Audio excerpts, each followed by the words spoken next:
This is the Holy Saturday 2 evening session. But before the Easter Vigil begins, from what I heard from experience, there is the first confessional. And it's usually held in a room or chamber, and a veil separates you from the priest, and you do your first confession. When you do this, you inform the priest, of course, who is listening, that you're not yet baptized, but will be this evening, and then you go from there. Now, because confessionals are usually a private practice, it is not something that will be down line or streamlined on Facebook. So, given the moment of silence, this is only because you wouldn't see them doing their confession with a priest anyway under normal circumstances.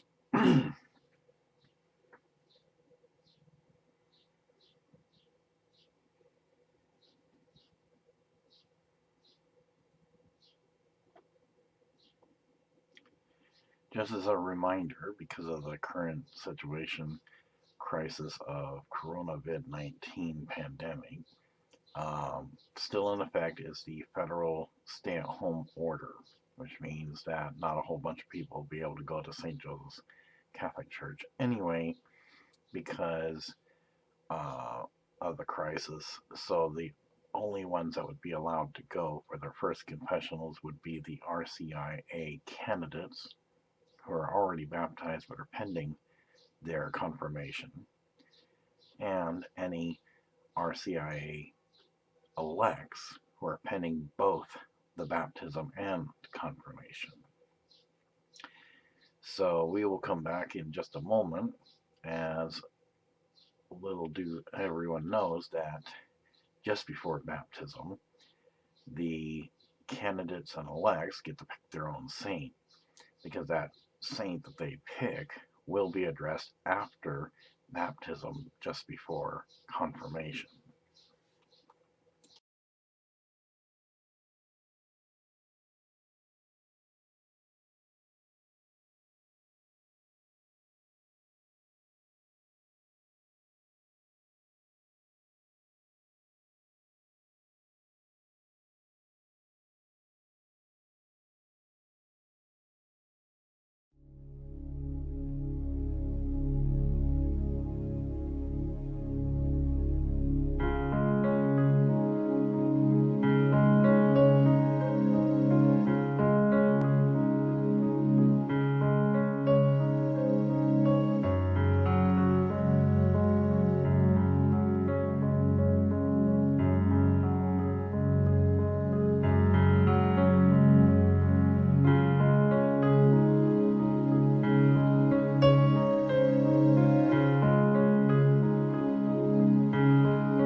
experience, I had to pick a saint, and unfortunately I was kind of had it tough between three of them.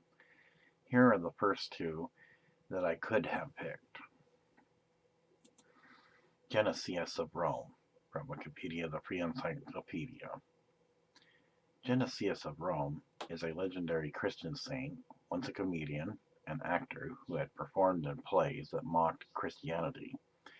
According to legend, while performing in a play that made fun of baptism, he had an experience on stage that converted him. He proclaimed this new belief, and he steadfastly refused to renounce it, even when the emperor, Diocletian, ordered him to do so. Genesius is considered the patron saint of actors, lawyers, barristers, clowns, comedians, converts, dancers, people with epilepsy, musicians, printers, stenographers, and victims of torture. His feast day is held on August 25th. The next one, though it doesn't narrow it down to a particular name, it's very vague in itself. Saint Ledger family. The Saint Ledger family, to Di Santo Leo di Giario, is an old Anglo-Irish family with Norman roots that in some cases transformed into Sellinger or Sellinger. It is first recorded in England as Lord of the Manor of Oakham in Kent. John St. Ledger died 1441 of Oakham, was Sheriff of Kent in 1430. The RCA instructor's husband, Tom, now known as Deacon Tom, helped me pick out my saint filing. Believed to be a crusader who slew the dragon. Saint George, from Wikipedia, the Free Encyclopedia. Saint George, also George of Lydda, was a soldier of Cappadocian Greek origins, member of the Praetorian Guard for Roman Emperor Diocletian, who was sentenced to death for refusing to recant his Christian faith. He became one of the most venerated saints and magalomartyrs in Christianity, and he has been especially venerated as a military saint since the Crusades. In hagiography, as one of the 14 holy helpers and one of the most prominent military saints, he is immortalized in the legend of St. George and the Dragon. His memorial, St. George's Day, is traditionally celebrated on the 23rd of April. This usually is under the feast days, which is in use of the Julian calendar by the Eastern Orthodox Church. England, Ethiopia, Georgia, and the autonomous communities of Catalonia and Aragon in Spain, and several other nation-states, cities, universities, professions, and organizations all claim George as their patron. Legend has it that very little is known about George's life, but it is thought he was a Roman officer of Greek descent from Cappadocia, who was martyred in one of the pre-Constantinian persecutions. Beyond this, early sources give conflicting information. There are two main versions of the legend, a Greek and a Latin version, which can both be traced to the 5th or 6th century. The saint's veneration dates to the 5th century with some certainty and possibly still to the 4th century. The addition of the dragon legend dates to the 11th century. The earliest text which preserves fragments of George's narrative is in a Greek hagiography, which is identified by Hippolyte de Lehay of the scholarly Bollandists to be a palimpsest of the 5th century. An earlier work by Eusebius church history, written in the 4th century, contributed to the legend but did not name George or provide significant detail.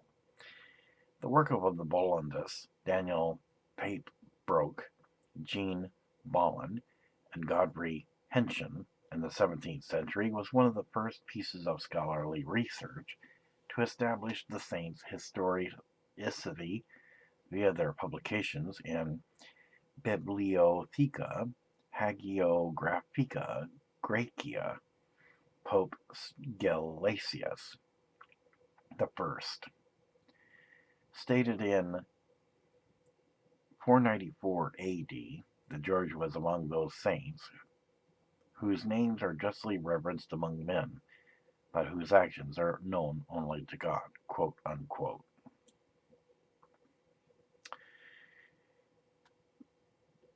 George and the Dragon. The legend of Saint George and the Dragon was first recorded in the 11th century in a Gregorian source, and some citation is needed. It reached Catholic Europe in the 12th century in the Golden Legend by the 13th century. Archbishop of Genoa, Jacobus da Viragin, George's death was at the hands of Dacian and about the year 287 A.D. I believe this is the appropriate theme for my picked saint, St. George.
The tradition tells that a fierce dragon was causing panic at the city of Cyrene, Libya.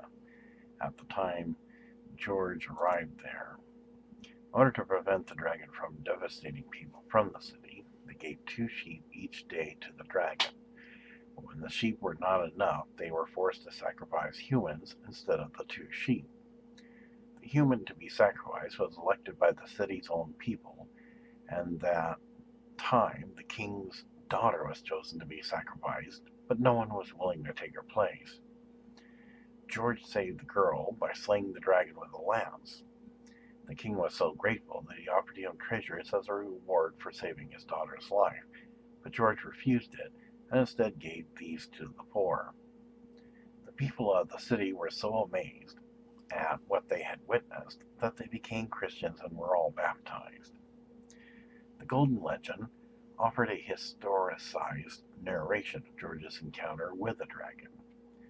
This account was very influential, and it remains the most familiar version in English owing to William Caxton's 15th century translation. In the medieval romances, the land with which George slew the dragon was called Ascalon, after the Levantine city of Ashkelon, today in Israel. The name Ascalon was used by Winston Churchill for his personal aircraft during World War II, according to records at Bletchley Park. In Sweden, the princess rescued by George is held to represent the Kingdom of Sweden, while the dragon represents an invading army. Some citation needed. Several sculptures of George battling the dragon can be found in Stockholm. The earliest inside Storkyrkan, the great church, in the old town. Iconography of the horseman with spear overcoming evil was widespread throughout the Christian period. In a Muslim legends account, George, although some is put in an Arabic translation, is included in some Muslim texts as a prophetic figure. The Islamic sources state that he lived among a group of believers who were in direct contact with the last apostles of Jesus. He is described as a rich merchant who opposed the erection of Apollo's statue by the Mosul's king Dadan. After confronting the king, George was tortured many times to no effect, was imprisoned, and was aided by the angels. Eventually, he exposed that the idols were possessed by Satan, but was martyred when the city was destroyed by God in a rain of fire. Muslim scholars had tried to find a historical connection of the saint due to his popularity. According to the Muslim legend, he was martyred under the rule of Diocletian, was killed 3 times but resurrected every time. The legend is more developed in the Persian version of al-Tabari, wherein he resurrects the dead, makes trees sprout, and pillars bear flowers. After one of his deaths, the world is covered by darkness, which is lifted only when he is resurrected. He is able to convert the queen, but she is put to death. He then prays to God to allow him to die, which prayer is granted. Al-Thalabi states that he was from Palestine and lived in the times of some disciples of Jesus. He was killed many times by the king of Mosul and resurrected each time. When the king tried to starve him, he touched a piece of dry wood brought by a woman and turned it green, with varieties of fruits and vegetables growing from it. After this 4th death, the city was burnt along with him. Ibn al-Thir's account of one of his deaths is parallel to the crucifixion of Jesus, stating, "When he died, God sent stormy winds and thunder and lightning and dark clouds, so that darkness fell between heaven and earth, and people were in great wonderment." The account asks that the darkness was lifted after his resurrection.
This now concludes the first confessionals by RCIA candidates pending their confirmation, and by RCIA elects pending both baptism and confirmation.